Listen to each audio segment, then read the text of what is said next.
बिस्मिल्लाहिर्रहमानिर्रहीम। इंटीग्रेशन के लेक्चर्स में से लेक्चर नंबर 4 और इसका नाम हमने लिखा है 1C, क्योंकि हम अभी तक इसी फार्मूला को यूज़ करते जा रहे हैं जो बेसिक पावर फार्मूला जिसको बोला जा सकता है। लेकिन उसमें हम जो इससे पिछले वाला लेक्चर है वो डिस्कस किया था अबाउट डेफिनेट इंटीग्रल, जिसमें हमने लिमिट्स का यूज़ किया था एक इंटीग्रल के लिए।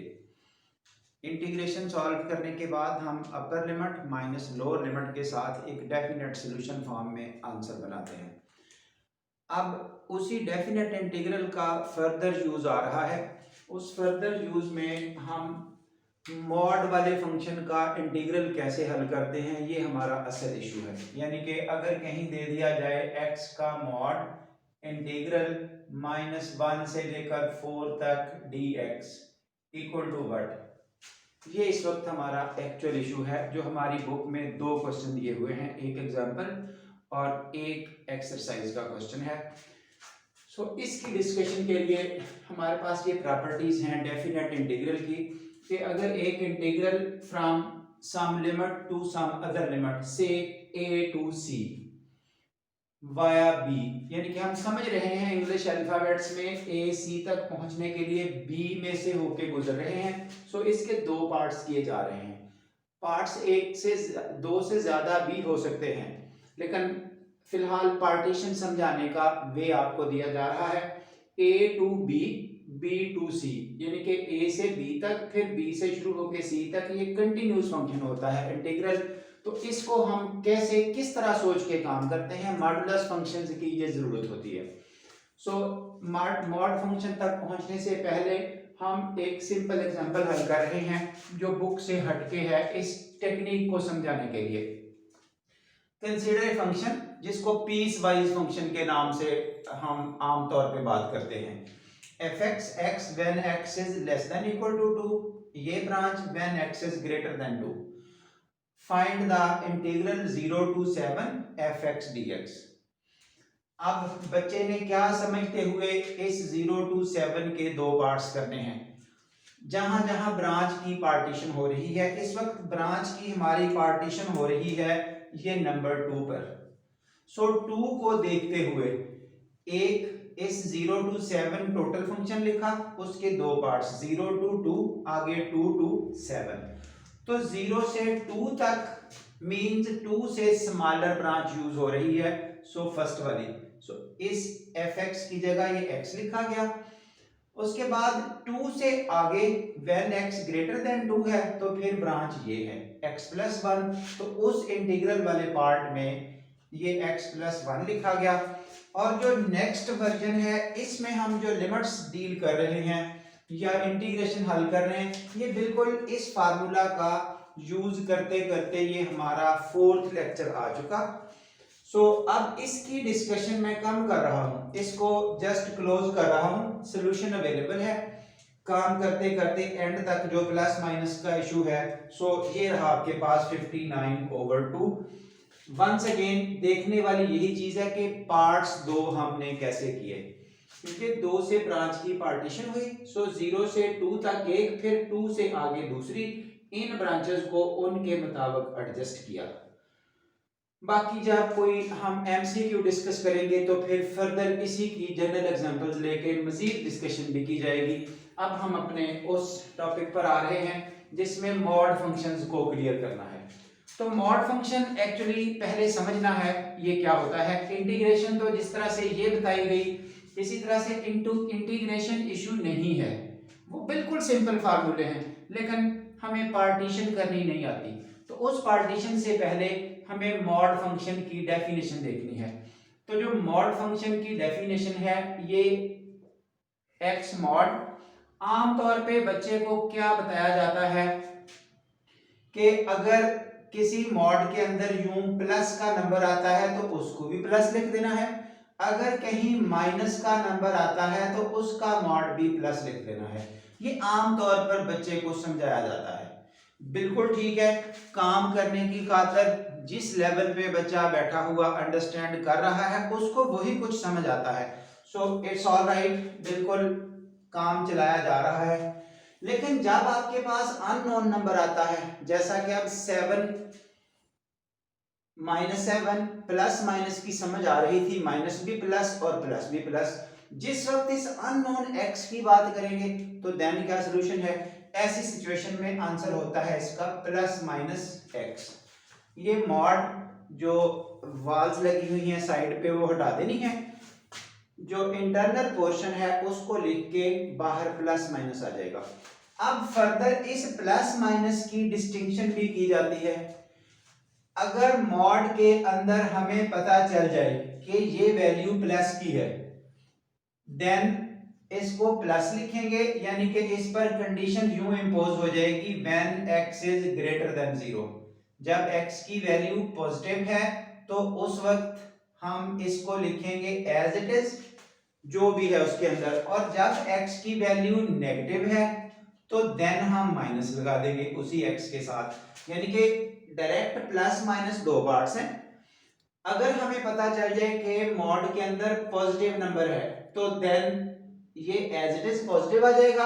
अगर मॉड के अंदर माइनस वाला नंबर है तो ये माइनस आ जाएगा, और अगर मॉड के अंदर जीरो है तो फिर जीरो ही आ जाएगा।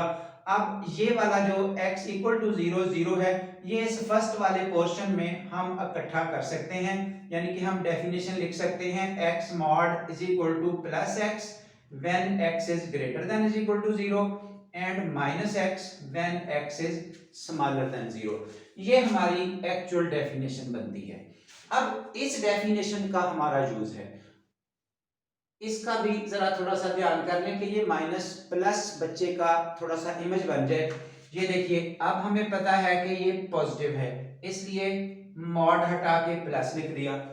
अब हमें पता है ये माइनस है, तो माइनस इनटू ये वॉल्स हटा देनी है, जो बाहर मॉड की दीवारें लगी हुई हैं वो हटा के जो कुछ भी उसके अंदर है वो लिखना है। तो अल्टीमेटली तो वो +7 ही बना। अब इस तरह की टेक्निक बताने बैठेंगे जब सिंपल नंबर्स की, तो बच्चे की खामखा टेंशन बढ़ जाती है कि ये क्या है, दो हिस्सों में क्यों लिख रहे हैं। इसलिए टीचर आसान समझता है कि जस्ट इतना ही बता दें, माइनस भी प्लस और प्लस भी प्लस।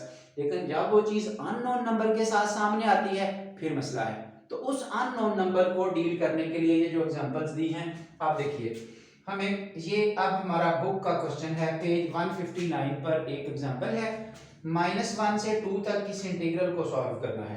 अक्सर ये पेपर में एज ए शॉर्ट क्वेश्चन पूछा जा रहा होता है, एंट्री टेस्ट में पूछा जा रहा होता है। तो लेकिन हमें टेंशन क्या है कि ये इसके पार्ट्स नहीं करने आते। अब देखिए, इस मॉड की वजह से ये पार्ट्स किए जा रहे हैं। जितने हिस्से में नेगेटिव वैल्यू है उसको अलग कर दें, जितने हिस्से में पॉजिटिव वैल्यू है उसको अलग कर दें। तो -1 से 0 तक जब हम किसी नंबर लाइन को डील करते हैं तो उसमें 0 1 2, इधर -1 -2 इस तरह चल रहे हैं। अब 0 से इधर वाला हिस्सा नेगेटिव है, यानी कि -1 से 0 तक नेगेटिव पोर्शन होगा, 0 से आगे पॉजिटिव पोर्शन हो जाएगा। इसलिए हम इसी क्वेश्चन के दो पार्ट्स कर रहे हैं, -1 से 0 प्लस 0 से लेकर 2 तक, क्योंकि टोटल पार्ट तो -1 से 2 तक जाना है। उसी की पार्टीशन दो पार्ट्स में कैसे हुई, -1 से 0 और आगे 0 से 2। -1 से 0 क्यों, क्योंकि मॉड का नेगेटिव हिस्सा इसके दरमियान है और इसके दरमियान 0 और 2 के दरमियान तमाम पॉजिटिव नंबर्स हैं, इसलिए उसको अलग किया। अब उनका सॉल्यूशन ये देखिए, -1 से 0 के दरमियान जो वैल्यू भी इस x की जगह लगेगी तो वैल्यू नेगेटिव शो होगी। उस नेगेटिव की वजह से उसका सॉल्यूशन क्या किया, माइनस लगा के आगे जो कुछ भी ये उन बाल्स के दरमियान था मॉड के अंदर वो लिख दिया, वो बाल्स हटा दी गई। इधर वाले का तो इशू ही नहीं है क्योंकि उसमें कोई मॉड नहीं है, वो उसी तरह लिख दिया।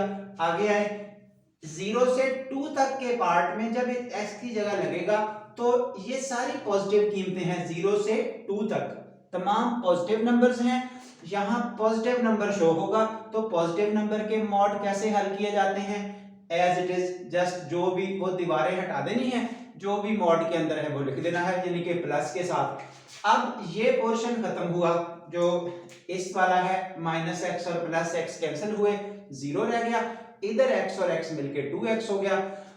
अब जीरो का इंटीग्रल कांस्टेंट होता है, ये भी अब कहीं अगर कोई ऐसे सिंपल क्वेश्चन आ जाए कि जीरो का इंटीग्रल बता दें तो कांस्टेंट c लिख दें या वर्ड्स पूरे लिख दें कांस्टेंट नंबर, क्योंकि कांस्टेंट का डेरिवेटिव जीरो होता है। इससे पहले जो लेक्चर गुजरा उसमें बात हमने की थी कि डेफिनेट इंटीग्रल में c लगाने की जरूरत नहीं होती, इसलिए बेशक यहाँ इसको लिखते ही ना, लेकिन ये भी साथ प्रॉमिस किया गया था कि ये बता दिया जाएगा किसी स्टेज पे जाके कि c अगर लिख भी लेते हैं तो क्या फर्क पड़ेगा।